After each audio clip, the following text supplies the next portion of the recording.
बंगले के दरवाजे पर गाड़ी रुकते ही नौकर ने दौड़ लगाई और मरकजी दरवाज़ा खोल दिया।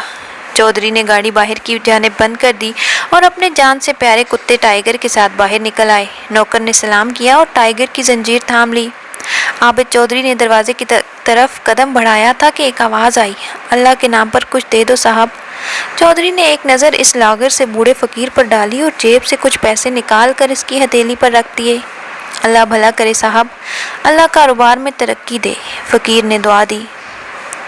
चौधरी ने अभी अगला कदम उठाया ही था कि फ़कीर ने फिर सदा लगाई, साहब एक फरियाद थी, कोई पुराना कंबल दे दे साहब, सर्दी बहुत है और ओढ़ने को कोई गर्म कपड़ा भी नहीं मेरे पास। फ़कीर की ये बात सुनकर चौधरी के चेहरे पर करख्तगी नुमाया हो गई। जो देना था दे दिया, ज़्यादा मुंह मत खोल और दफ़ा हो जा। इसने जवाब दिया, अल्लाह आपको बहुत देगा। फ़कीर ने फिर फरियाद की, लेकिन चौधरी इसकी बात सुने बगैर अंदर चला गया। फ़कीर के कदम मायूसी से लौट गए। बुलावे पर आने वाला ड्राइवर अब चौधरी के सामने खड़ा था। जी मालिक, तुम अभी मार्केट जाओ और टाइगर के लिए गर्म कपड़े और उसके कमरे में लगाने के लिए एक हीटर ले आओ। आज जब वो मेरे साथ वॉक पर गया था तो सर्दी महसूस कर रहा था।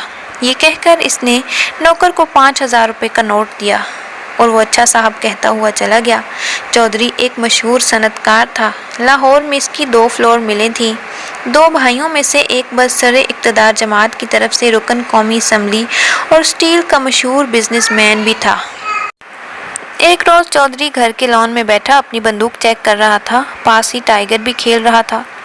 बंदूक लोड थी। अचानक ट्रैगर दबने से गोली चल गई और पास खेलते टाइगर को ठंडा कर गई। चौधरी की तो गोया जान ही निकल गई। इसने चीखते हुए मुलाजिम को बुलाया और टाइगर को लेकर अस्पताल पहुंचा, लेकिन वो मर चुका था। टाइगर के मरने की खबर आबिद चौधरी के हल्के अबाब में जंगल की तरह फैल गई। चंद ही लम्हों में घर पर अफसोस करने वालों का तांता बन गया। यहाँ तक कि जब भाई को असम्बली इजलास के दौरान इस सानहे की खबर मिली तो वो इजलास छोड़कर लाहौर चला आया। एयरपोर्ट से वो सीधा आबिद चौधरी के बंगले पर पहुंचा। जो ही गाड़ी से बाहर निकला, बदबू का एक तेज भभक्का इसकी नाक से टकराया। ये इतनी बदबू कहाँ से आ रही है? इसने ड्राइवर से पूछा।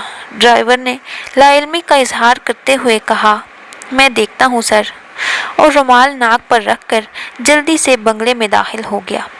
ड्राइवर बदबू का ताक़ुब करते हुए इस झोंपड़ी तक पहुँच गया जो चौधरी के बंगले की दीवार के साथ बनी हुई थी।